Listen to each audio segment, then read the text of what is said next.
So this is the second session of me working with the saddle pad with Atlas. We're going to be doing the same thing. I've got his little cone out for his start button, and then I'm going to be waiting until he touches it. He's knocking down my water bottle instead. But I'm going to wait for him to touch it, and then I'll go ahead and touch him with the pad. So I'm just reinforcing him here for being curious because he's really not a curious horse. So when he is curious, I'm going to reinforce that. Castor's more curious, and I wouldn't be doing that, but for Atlas, definitely. So he touches his cone, and then I bring the saddle pad and touch him on the neck. And I'm just kind of doing the same thing I did in the last session, but on this right side. So it's going to be the same kind of thing. I'm going to go a little bit faster because he's already pretty used to it. And then we'll just work on touching him just on this other side here. So on his shoulder, reinforce while it's on him. Wait for him to touch that and then bring it back. In a little bit different place. Again, I'm clicking while it's on him and then reinforcing. I'm waiting for him and then moving a little bit further down. Again, the whole time watching his body language, making sure that he's okay with this process. And Atlas is one of those horses who he'll look okay and then he'll just bolt. So, and that's because it's not that he's not telling you that he's uncomfortable. So his signs are very subtle. So you really have to be paying attention when he's tight and when he's not super worried about it. It's more subtle. It's like placement of his head and neck, tension in his face a lot. So nostrils, eyes, muzzle. That's going to be mostly where you see that.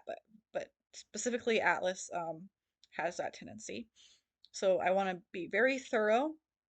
Atlas is the horse I'm the most thorough with because of this, and he gets frightened of things easily, so I want to make sure that he's totally comfortable with the whole process. So I don't want him knocking the cone down. There, the cone fell down for a second. I'm just going to bring it back up. I'm not going to reinforce that. I'm not going to do anything. I'm just going to bring it back up. I just want him to gently touch the cone. He's already has to know how to target, which you've seen him learn how to target before, and that has to be a solid behavior before you start doing this. And then we're just going to go repeat all these steps and touch him everywhere with the pad.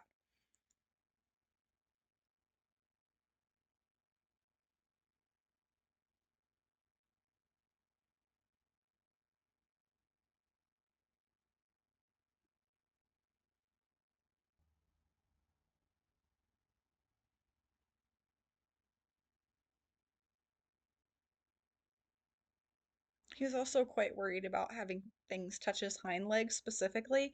So I do want to make having this pad touch his hind legs a good thing. Obviously, that's not where the pad's going to go, but if I can get him used to something else touching his hind legs, that's just going to be good for him. So he still kind of really wants to touch that water bottle. um, I only reinforced him once for that, but it's interesting what they pick up on. But yeah, so as much stuff on those hind legs as I can get. I do want him like walking over stuff and building up that confidence, but that's why I'm touching him all over with this saddle pad because the saddle pad could fly off, it could touch his hind legs, and that's not something I want to dance around either. Where oh, you can't touch his hind legs, he can't have things on them, he's afraid of that. I want to make sure that that's a solid thing.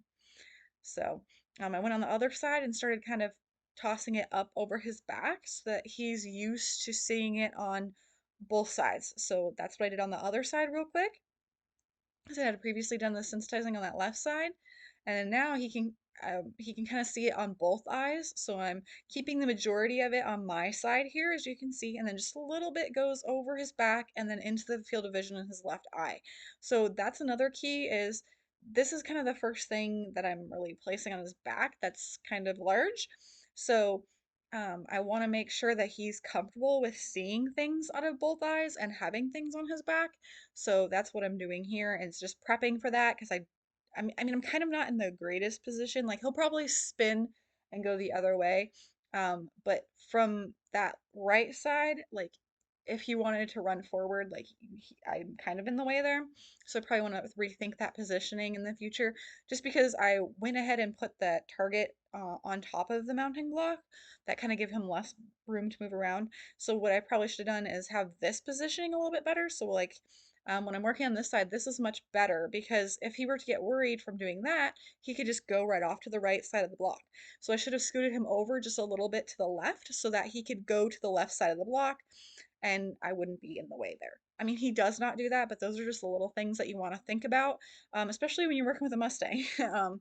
Little things are scary for him. So then I showed him the pad open. So obviously it was halved over at first. And now I'm going to open it up so it might be a little bit scarier. And then I'll start going ahead and just touching his back with it and kind of building up to where I could just place it on his back. So again, waiting for that start button, placing it up for a second, clicking while it's up there, and then taking it off, putting it behind me and reinforcing. So I'm taking it away completely. This looks really nice. Like he looks pretty relaxed. He's investigating. He doesn't look frozen at all. Unfortunately, it's not the best angle because I'm facing into the sun, so you can't really see like the details of his face and his neck and his ears and his eyes and things like that. But he does look pretty relaxed. I do ask him to retouch the cone if he doesn't actually touch it. So if he just kind of puts his face near it and then pulls his face away, that's not good enough. He's actually got to touch it. So I'll just wait, or I'll re-cue him, or I'll give him a cue. This whole time I'm not cueing him. I'm waiting for him to touch it, and then I'll approach with the pad, and then we'll just kind of work through that. And he figures out that process pretty well. Um, like he did well there. The target kind of blew down and he didn't seem bothered by that at all. But if the horse is kind of struggling, like if he doesn't touch it, I'll give him a pause, wait till he does, and that's pretty much all Atlas needs. You might have to show him the target or ask him to touch the target, reinforce a few times, and then try again. But that's kind of the process of how I taught that to begin with. So this looks pretty nice. And it is a little bit windy, so I got to be conscious of that as well. It's going to blow that pad around a little bit, but he seems pretty good. He's not moving his head around a lot. His neck looks pretty level, so not too bad. And his ears are flicking like he's listening to me. He's listening to where the pad is. He's not frozen at all. But I would like to have like a look at his face. But unfortunately, since the exposure is kind of bright, we can't really see that. But that is something to pay attention to, and I'll point that out in other videos and try to show that a little bit better.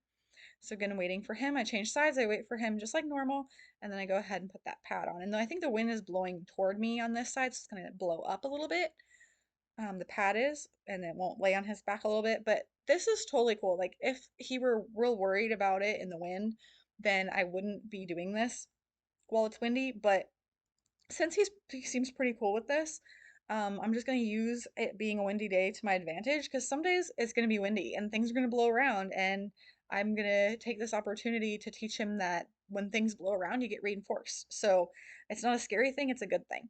So I'm just gonna start that out here. If he were a lot more afraid, then I would do this on a day where it's not windy, where it's calm, and then I can build up if he were really afraid of the pad. And then I would build up from there. So I'm going to put the pad away, and then I do want to work on his hind feet a little bit. So we were at the point here where he was holding them up, and we're starting to build duration with him holding up his hind feet, and I'm starting to pick them out and work on that. So he's pretty solid with the front feet. I can pick them up and pick them out and do all that stuff. And now I wanted to really work on those hind feet. So same kind of thing. We're still going to be using the target. It's just going to be asking him to do his feet instead. So he touches a target, I go ahead and pick up his foot, I click while the foot is up, and then I reinforce. So same thing, he understands this game, he touches it, and then I go back, pick up his foot, nice and soft, really good. That's really what I'm looking for. I don't really want him like pulling that foot up really quick. I want him kind of just being loose and limp on that leg so that I can kind of maneuver it and it's malleable. I don't want the pulling up and the tension. Like there you could see that he was pulling up with it. So I'm just going to wait, ask again. So I'm waiting for him. He's touching the target here, which is another thing I like that his head is down. So again, he's kind of pulling it up. That was better. There. Now see how he kind of, I can slide his foot back and then he very slowly, you could see his hock bend. That's what I'm looking for. So, and he really wants to participate because he's still like, I'm touching the cone. Look at, are you not seeing that I'm touching the cone? So this is the cones, the start button worked really, really well with him. It just gave him more control over the situation. It was more predictable for him. It worked really well. With Castor, I don't do as much because he didn't really care about stuff like this. Atlas was a lot more sensitive, so this really worked super great for him.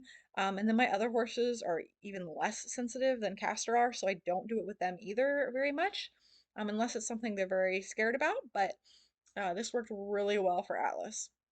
So again, he was a little tense. I waited, and then he allowed me to move that hind leg, and it looked really nice. So again, I'm clicking while I'm moving that hind leg and then reinforcing. So I think that first time he just didn't touch the cone all the way, so I waited till he actually touched it. Then I'll come back and try again. See how it's really tight? He's still not very consistent with this behavior. Like he's really tight and then he's really loose. Um, So then I back up. I ask him to touch the target again. So he'll kind of, that one was a little bit better, but I probably shouldn't reinforce it. I think that's part of why I'm getting this inconsistency is I'll reinforce when it's better, but not when it was as good as it was before. So I should probably take like him just kind of moving that toe up a little bit and the leg being relaxed versus he pulled it up tight and then relaxed. Because I don't want the tightness to be part of the behavior.